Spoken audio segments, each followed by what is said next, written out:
প্রভু আমাদের ক্ষমা করে না প্রভু, আমরা বুঝতে পারিনি কি করে আমাদের তাল ভঙ্গ হয়ে গেল। উষা নৃত্য করে ওই তোমাদের অহংকার হয়েছে। তবে আমি মিশিয়ে করে এই তালে অহংকার হলো কি করে? উষা এই মতো যদি আমার এই লড়াইতে অপমান হয় আমি বাধ্য হব তোমায় অভিশাপ করতে।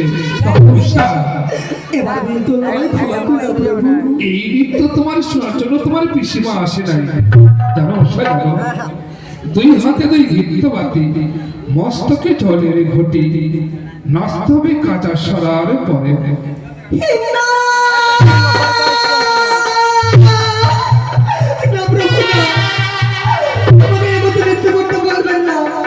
ওগো দেবরাজ, এই কাঁচা স্বরে নৃত্য যে অনেক কঠিন, এই নৃত্য করতে তুমি আমায় বলো না প্রভু। কি অপমান হবে উষা? না প্রভু না।